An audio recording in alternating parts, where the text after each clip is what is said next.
What's going on, y'all? It's Knowledge, seven-figure entrepreneur. Been in the notary space for going on 10 years now. I was kind of just chilling, and it kind of just hit me like, I don't know if this has ever happened to you guys, but you're chilling and you're looking at your life like, how did I even end up here?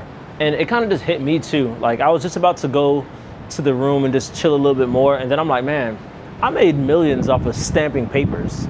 Like, when I first started off with entrepreneurship, I really didn't even think like this would have been the way that I got here. And I've heard similar stories from other entrepreneurs too. But as I just sat down and thought about it, I'm like, man, I never thought that signing papers or stamping papers or notarizing papers would have been the thing that actually made me the money. But it's just funny to think about it sometimes. And I think to think back and realize like the notary industry, out of all the industries out there, I thought it was gonna be like a e-commerce or like a drop shipping or like an Amazon FBA, but it ended up coming from the notary business. And I think the biggest change for me is when I went from being a notary to going over to a signing agency, but I stayed within the same business. So if there's anybody out there where you're like, okay, you know what, I want to change businesses, don't change your business. You're better off just staying in the same business and going deeper in the business. So one of the things that I always say is it's way better to go an inch wide and a mile deep rather than going a mile wide and an inch deep. So what I first started off as a notary, right? Just doing papers. And when you first get into the notary industry, sometimes you might not even know about what a mobile notary is. So you have your notary and you have a mobile notary. A notary, they just do documents for like $5, $10, $15 depending on the stamps. And then you graduate to learning about a mobile notary. And a mobile notary, you can start charging for your travel fees. So when you're going to each of these locations, you can charge extra money for just traveling to go to locations. Because depending on your state, you can only charge a certain amount anyway. But when you learn about a mobile notary, then you start to realize like, oh, I can make some more money. But what changed for me is one day I was just a regular mobile notary like everybody else, but a client calls me and they needed to have a job done like in Tallahassee or something like that. And to put things into perspective, I lived at the bottom of Florida, right?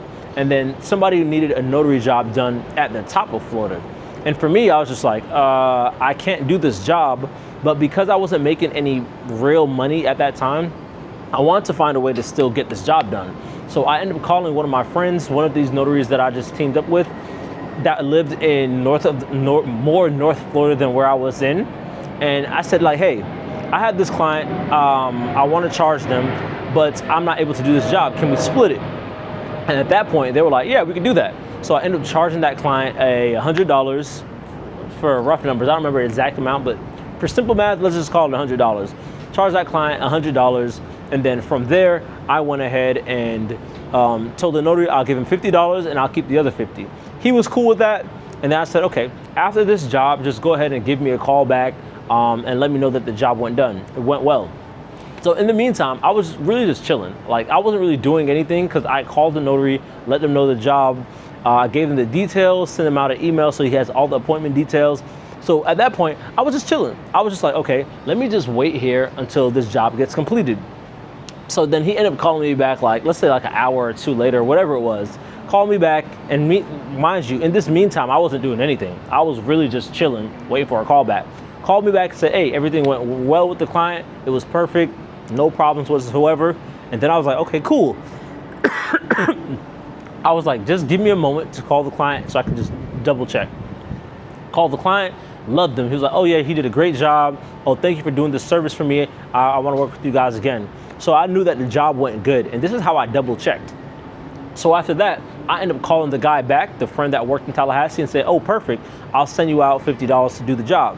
When I sent him out the money, I kind of just sat back in my chair and I was just like, bro, I just made $50 from doing nothing. I made probably, two phone calls to two people, and then I just made money. So really at that point, that was kind of like the epiphany to me. That kind of just opened up to my mind to realize like, oh my gosh, if I can make $50 in a matter of a few minutes without having to put much sweat equity into it, what if I just double down on this business? And then I just doubles down to the point where I got more notaries on the team. And then I started reaching out to, I started doing better marketing and get more clients coming in. And then I just went from there. I just grew from there. But when I think back sometimes, I'm just like, bro, this all came from stamping papers. So it shows me that it doesn't matter what you do, you just have to find a way to leverage it the best way possible to make the most amount of money possible from anything that you do. So any notary that's out there that's driving to these appointments, or anybody that's worried about wanting to make some money, I would say, firstly speaking to the notaries, like, you don't have to drive and do these appointments. Don't get me wrong.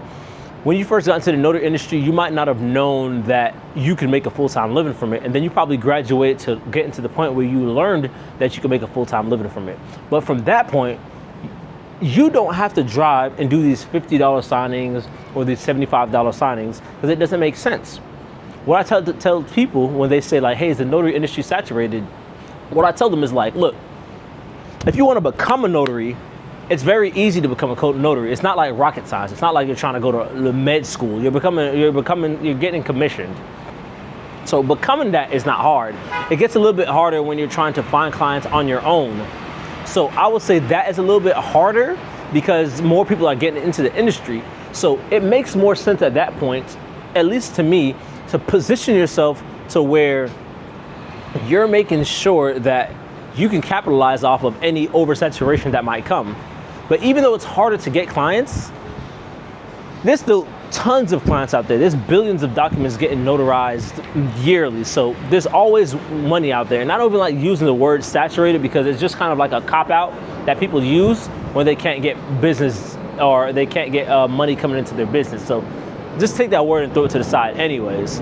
But in a matter of using up your time, I'm trying to tell people like, you don't have to use your time anymore. And that's just something that I kind of discovered learning through business and learning through entrepreneurship myself, that you don't have to use your time to make money. And when I was a mobile notary, when I was driving to these locations, when I was speaking to these clients, when I was driving an hour just to drive an hour back, I was just like, oh my gosh, I'm burning up my time.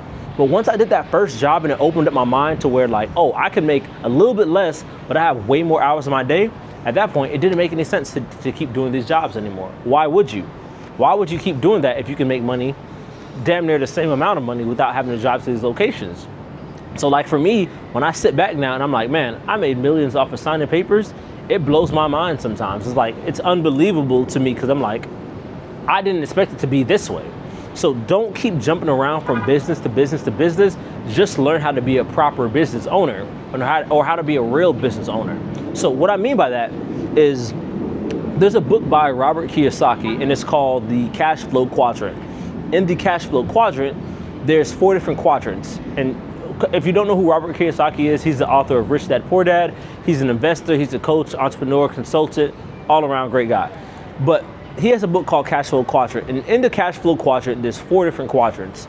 You have E, you have S, you have B, and you have I. And each one of those are different ways that individuals make income. So for example, you're gonna fall within one of these categories. You have E, which is the employee.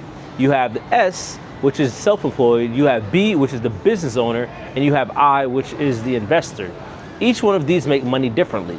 So for example, the E quadrant, you make money as an employee. So you put your time up to make money back. So they use your time so you can make money. Self-employed, which is a different quadrant, you use your time to make money for yourself, but at least you're working for yourself. But if you stop working, your business stops working. You have B, which is the business owner. All they do is leverage other people's time, or they leverage money, or they leverage their knowledge to make money. So you're not using your time anymore to make any money. You're just using your system to make money. And then you have the investor, which is the last quadrant, which is I. You put up your money to make money. And that's where you kind of want to end up. You want to end up on the right side of the quadrant. So if you think about the quadrant, there's ES, that's the left side of the quadrant, depending on how you're watching the video. And then you have BI, which is the right side of the quadrant. You want to be either a business owner or an investor.